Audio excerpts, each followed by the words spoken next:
We had the decarbonization workshop.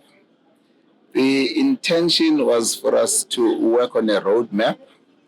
You would remember that IMO adopted an IMO strategy, which was adopted in 2023, and it sets a path that we need to follow to decarbonize the maritime sector to 2050.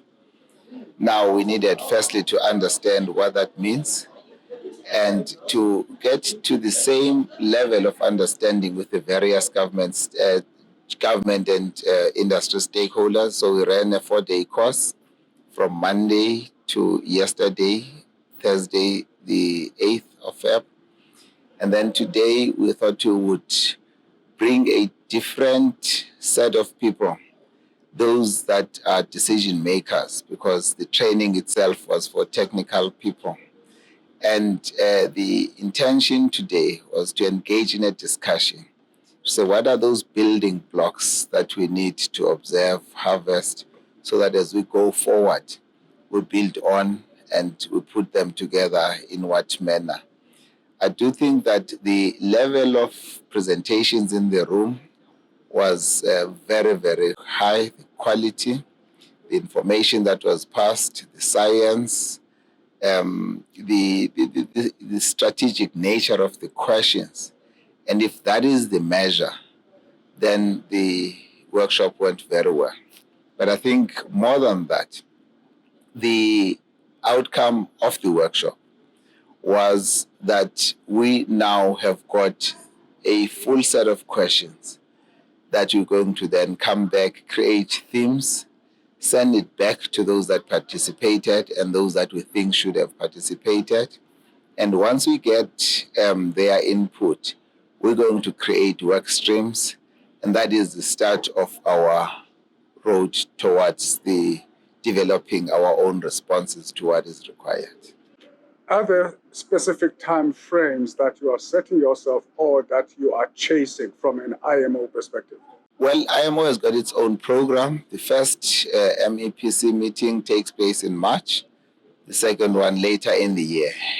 And at each time, because IMO has got its own pressures, so they need to make sure that they develop the regulation.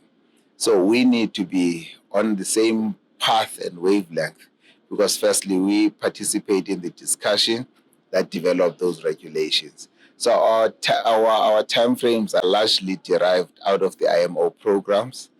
And we do know now that by 2030, we need to have regulations that ensure that we meet the first target, or rather, as they call it, checkpoints. So we are working largely on their timing, and we have to organize ourselves, understand what those times are. IMO has got its own requirements. We need to have submitted papers, etc.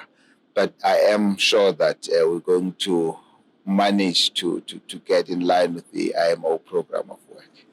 Just for clarity, to what extent does this initiative by South Africa, led obviously by the DOT, link up with the Green Voyage project that South Africa is part of? There is the path that shipping must follow, and that path will largely be regulated. There are initiatives that are already underway because we're not waiting for regulations to take place. So the Green Voyage is one such initiative because shipping needs to run ahead just in responding. So yes, everything is linked.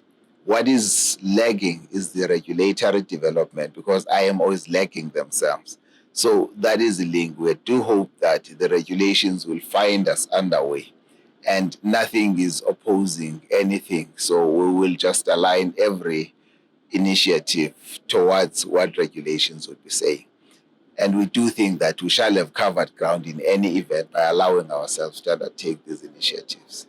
Looking at the initiative once more and looking at South Africa's contribution globally, recently South Africa was awarded about 8 billion rands towards decarbonization-related matters. To what extent does this fit into that initiative? There is a country response. South Africa participates in UNFCCC, United Framework Convention on Climate Change, and out of which, in the recent conferences, they were part of those that argued for a just energy transition, and that's where the 8 billion rand came from. But remember, the discussion is much wider than maritime. All sectors of the economy must respond to climate change and put in place all measures. So the 8 billion rands goes there. We obviously, as I'm saying, we may not be the maritime sector for now, may not be benefiting from the 8 billion rand, but there is, that's a country issue, as I'm saying. So we do the work to assist the country to comply, to assist IMO to also comply.